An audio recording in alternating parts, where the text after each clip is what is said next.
Hi Zennor, I wonder if you can see where I am today. I am going to read the next chapter of Matilda, and it is called The First Miracle. Okay, Matilda sat down again at her desk. The Trunchbull seated herself behind the teacher's table. It was the first time she had sat down during the lesson. Then she reached out a hand and took hold of her water jug. Still holding the jug by the handle but not lifting it yet, she said, "I have never been able to understand why small children are so disgusting. They are the bane of my life. They are like insects. They should be got rid of as early as possible. We get rid of flies with fly spray and by hanging up fly paper. I have often thought of inventing a spray for getting rid of small children. How splendid it would be to walk into this classroom with a gigantic spray gun in my hands and start pumping it, or better still, some huge strips of sticky paper. I would hang them all around the school and you'd all get stuck to them, and that would be the end of it." "Wouldn't that be a good idea, Miss Honey?" "If it's meant to be a joke, Headmistress, I don't think it's a very funny one," Miss Honey said from the back of the class. "You wouldn't, would you, Miss Honey?" the Trunchbull said, "and it's not meant to be a joke. My idea of a perfect school, Miss Honey, is one that has no children in it at all. One of these days I shall start up a school like that. I think it will be very successful." "The woman's mad," Miss Honey was telling herself. "She's found the twist. She's the one who ought to be got rid of." The Trunchbull now lifted up the large, blue, porcelain water jug and poured some water into her glass. And suddenly, with the water, out came the long, slimy newt straight into the glass. Plop.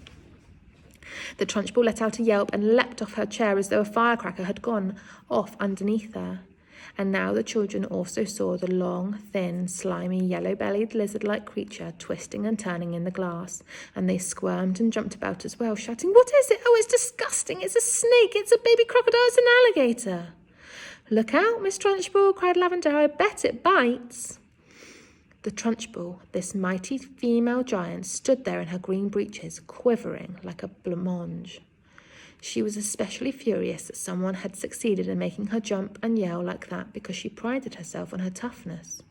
She stared at the creature twisting and wriggling in the glass. Curiously enough, she had never seen a newt before. Natural history was not her strong point. She hadn't the faintest idea what this thing was. It certainly looked extremely unpleasant. Slowly she sat down again in her chair. She looked at this moment more terrifying than ever before. The fires of fury and hatred were smouldering in her small black eyes. "Matilda," she barked, "stand up." "Who, me?" Matilda said. "What have I done?" "Stand up, you disgusting little cockroach." "I haven't done anything, Miss Trunchbull. Honestly, I haven't. I've never seen that slimy thing before." "Stand up at once, you filthy little maggot." Reluctantly, Matilda got to her feet. She was in the second row, and Lavender was in the row behind her, feeling a bit guilty. She hadn't intended to get her friend into trouble. On the other hand, she was certainly not about to own up. "You are a vile, repulsive, repellent, malicious little brute," the Trunchbull was shouting. "You are not fit to be in this school. You ought to be behind bars. That's where you ought to be.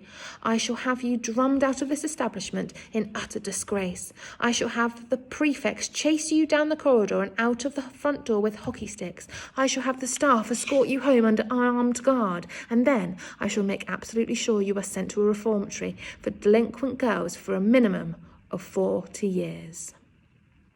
The Trunchbull was in such a rage that her face had taken on a boiled colour and little flecks of froth were gathering at the corners of her mouth. But she was not the only one who was losing her cool. Matilda was also beginning to see red. She didn't in the least mind being accused of having done something she had actually done. She could see the justice of that. It was, however, a totally new experience for her to be accused of a crime that she definitely had not committed. She had had absolutely nothing to do with that beastly creature in the glass. By golly, she thought, that rotten Trunchbull isn't going to pin this one on me. "I did not do it!" she screamed. "Oh, yes, you did," the Trunchbull roared back. "Nobody else could have thought of a trick like that. Your father was right to warn me about you." The woman seemed to have lost control of herself completely. She was ranting like a maniac. "You are finished in this school, young lady," she shouted. "You are finished everywhere. I shall personally see to it that you are put away in a place where not even the crows can land their droppings on you. You will probably never see the light of day again." "I'm telling you, I did not do it," Matilda screamed. "I've never seen a creature like that in my life." "You have put a crocodile in my drinking water," the Trunchbull yelled back. "There is no worse crime in the world against a headmistress. Now sit down and don't say a word. Go on, sit down at once." "But I'm telling you," Matilda shouted, refusing to sit down. "I am telling you to shut up," the Trunchbull roared. "If you don't shut up at once and sit down, I shall remove my belt and let you have it with the end that has the buckle." Slowly, Matilda sat down. Oh, the rottenness of it all, the unfairness. How dare they expel her for something she hadn't done? Matilda felt herself getting angrier and angrier and angrier, so unbearably angry that something was bound to explode inside her very soon. The newt was still squirming in the large glass of water. It looked horribly uncomfortable. The glass was not big enough for it.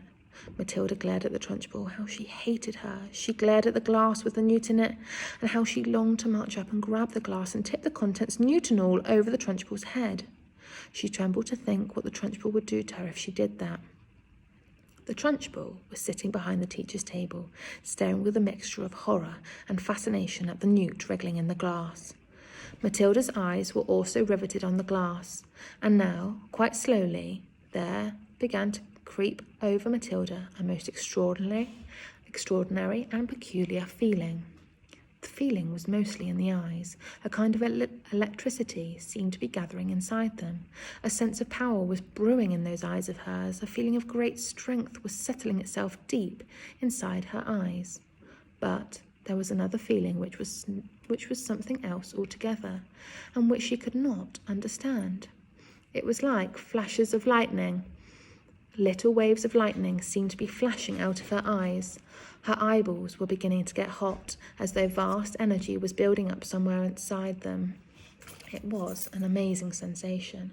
She kept her eyes steadily on the glass, and now the power was concentrating itself in one small part of each eye and growing stronger and stronger, and it felt as though millions of tiny little invisible arms with hands on them were shooting out of her eyes towards the glass that she was staring at. "Tip it," Matilda whispered. "Tip it over." She saw the glass wobble. It actually tilted backwards a fraction of an inch, then righted itself again. She kept pushing at it with those millions of invisible little arms and hands that were reaching out from her eyes, feeling the power that was flashing straight from the two little black dots in the very centres of her eyeballs. "Tip it," she whispered again. "Tip it over." Once more, the glass wobbled. She pushed harder still, willing her eyes to shoot out more power. And then, very, very slowly, so slowly she could hardly see it happening, the glass began to lean backwards, further and further and further backwards, until it was balancing on just one edge of its base. And there it teetered for a few seconds before finally toppling over and falling with a sharp tinkle on the desktop. The water in it and the squirming newt splashed out all over Miss Trunchbull's enormous bosom. The headmistress let out a yell that must have rattled every window pane in the building, and for the second time in the last 5 minutes she shot out of her chair like a rocket. The newt clutched desperately at the cotton smock where it covered the great chest, and there it clung with its little claw-like feet. The Trunchbull looked down and saw it, and she bellowed even louder, and with a swipe of her hand she sent the creature flying across the classroom. It landed on the floor beside Lavender's desk, and very quickly she ducked down and picked it up and put it into her pencil box for another time. A newt, she decided, was a useful thing to have around. The Trunchbull, her face more like a boiled ham than ever, was standing before the class, quivering with fury. Her massive bosom was heaving in and out, and the splash of water down the front of it made a dark, wet patch that probably soaked right through to her skin. "Who did it?" she roared. "Come on, own up, step forward. You won't escape this time. Who is responsible for this dirty job? Who pushed over this glass?" Nobody answered. The whole room remained silent, as as a tomb. "Matilda," she roared, "it was you. I know it was you." Matilda sat in the second row, sat very still, and said nothing. A strange feeling of serenity and confidence was sweeping over her, and all of a sudden she found that she was frightened by nobody in the world. With the power of her eyes alone, she had compelled a glass of water to tip and spill its contents over the horrible headmistress, and anybody who could do that could do anything. "Speak up, you clotted carbuncle," roared the Trunchbull. "Admit that you did it."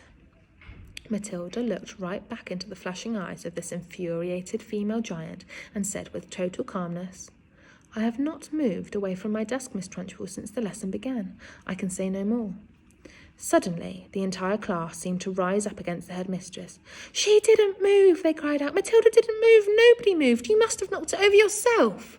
"I most certainly did not knock it over myself," roared the Trunchbull. "How dare you suggest such a thing like that? Speak up, Miss Honey. You must have seen everything. Who knocked over my glass?" "None of the children did, Miss Trunchbull," Miss Honey answered. I can vouch for that nobody has moved from his or her desk all the time you've been here, except for Nigel, and he has not moved from his corner." Miss Trunchbull glared at Miss Honey, and Miss Honey met her gaze without flinching. "I'm telling you the truth, headmistress," she said. "You must have knocked it over without knowing it. That sort of thing is easy to do." "I am fed up with you useless bunch of midgets," roared the Trunchbull. "I refuse to waste any more of my precious time in here." And with that, she marched out of the classroom, slamming the door behind her. In the stunned silence that followed, Miss Honey walked up to the front of the class and stood behind her table. "Phew," she said. "I think we've had enough school for one day, don't you? The class is dismissed. You may all go out into the playground and wait for your parents to come and take you home."